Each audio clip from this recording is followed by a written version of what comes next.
There's a sense in the United States that they are a growing threat. We're close. If we go to a military war, it'll almost certainly be the Taiwan issue. So that could be called containment. I think we want to contain China. Their concerns are mostly the domestic concerns. How do they deal with the demographics issue? How do they deal with their own domestic issues? You know, when you run a country, the major issues are the internal issues. How do you make sure you deal with corruption? How do you deal with all the issues that they face? Poverty in the east, in the western part of China, environmental issues, the property bubble that's bursting, the COVID issue. My assessment would be that they made a serious mistake in not taking the vaccines that we had to offer. There was a process in which they handled it fabulously in the beginning. And everybody was thinking, okay, they're on top of the world. But then they have no COVID in China, so they don't have immunity, and they didn't have a vaccine that was effective. And as a result, they got into the situation that they're in. China and the opposition is as strong as the United States and its allies. And so we have a conflict. And there are 5 kinds of wars, and they start in this order, just sequentially, typically. A trade war, a technology war, a geopolitical influence war. Then you get into a capital and economic warfare, which we are now with sanctions. They always happened in history. And then there's a military war. And so you could see that progression happen through time. And that creates a template. So I like to look at the template and then plot dots to see how we're transpiring relative to that template. China holds a lot of American debt. Yeah. Should we worry about that? I think they should worry about it. I don't believe that they'll sell the debt. And if they sell the debt, we would, again, like others, just print more money and it would depreciate in value. I think that they know, and have known for quite a long time, that the position that they have in that debt is something that they're going to have to stick with. The way it worked is they produced inexpensively. We all thought this is a good thing. I thought it was a good thing. And they earn money. And then they take a lot of that money that they earn and then they lend it to us. I remember when this started, the per capita income in the United States was 40 times the per capita income in China, and they're lending to us. So we borrow this money, and they buy our bonds, and I don't know who got the better or worse deal, but anyway, that's what happened. So look at it this way. It's a big thing. The population in China, the capitas, are more than 4 times that in the United States. Since I started going to China in 1984, per capita income has increased by 27 times. If it increased to half of what the United States is, that would mean its economy would be twice the size of the United States. So it's a big force. And simultaneously, given the risks in the world, they want to be self-sufficient. And similarly, the United States wants to be more self-sufficient, and other countries are wanting to be more self-sufficient because they're worried about being cut off. The main reason that China did not denominate its exports and trade in the currency and did not denominate its lending is that they didn't want to be a threat to the United States, because that's a threatening act. If the United States loses, now we were in a different era then, just to explain it.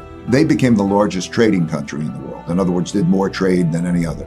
They could have operated in their currency. In terms of lending, international lending, they are the largest lenders, and they could have done that in their currency. They chose not to because they perceived that that would be a threat. They were not trying to disrupt the world order. But now we have a different set of circumstances worldwide. This leadership was the same, of the same mind. And I think is pretty much today, they don't want to disrupt the world order. But they want to be as great as they can be.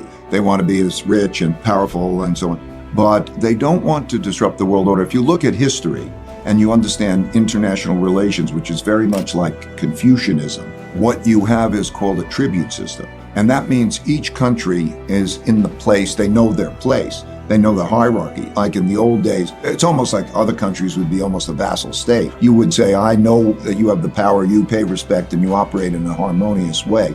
But the idea of war is a horrendous idea. So I think that they would probably be just as happy if you divided the world in half, their half and we had our half, and there was peace in the world. I'm just saying an objective is not to dominate the world. An objective is to operate in a way where there is no such war. However, that they are as strong and powerful and healthy and prosperous as they can be. I think it's very difficult for a lot of Americans who hold close to them the treasured. I live the American dream. I know equal opportunity. I know the ability to speak up. I know that those types of values, but it's difficult for other Americans to understand why they have a different point of view about what works better. A very good example of a cultural case. I think it was the NBA team. An individual spoke out on Hong Kong, and the Chinese not only punished that team, but they punished the NBA. And in I would say, everyone should have the right to their opinions and to be able to have free expression. In their view, if somebody's doing something wrong, that they will punish the group. They'll punish the family because the group is supposed to be responsible for that. They don't understand it from the internal values way having to do with Confucianism, the history, why it's more autocratic, top-down, what they believe about democracy. The Chinese leadership is paranoid mostly about maintaining the power of the Communist Party. Well, they would view that as very similar to us saying the power of the Constitution, because that is the system, that's the order. In 1949, they made a system, and that's the system. When we think of party, we think of that same multiple party type of thing. They think of it as very top-down, very hierarchical, and it's like the family. Vice President of China, Wang Qishan, described it to me. He said, it's top-down, Americans are bottom-up. And the question is, by the way, we have this issue, are we fighting for that ideology? These are bigger questions. Are we fighting for a democracy and capitalism? Or do we believe that others can find their own approaches and may the best approach win out? That becomes a big question as we pursue it. So that is their approach. It may not be my approach. They will not give that approach up any more than Americans would give up the Constitution, let's say, or their freedom of speech up. So we just have to understand it's like a religion. You know, as we have different religions all around the world, they're deeply held beliefs, and each believes in that they're going to get the right outcomes by pursuing them. And what do you do about that? There's also the question of human rights. And clearly, the Chinese have a different view than a lot of people around the world. How do you approach that? Well, there's me and there's every one of us. It's a cosmic question. Every one of us who buys products, or all the businesses that are operating and interacting with China or operating in many countries, I could list a number of countries, the interconnectedness of the relationships with China. We import 22% of our manufactured goods comes from China. If you're buying your Apple or you're buying your sneakers, you're in a position that's somewhat similar to me in terms of thinking about what the issues are. What I do is I rely on the guidance of the government, both governments.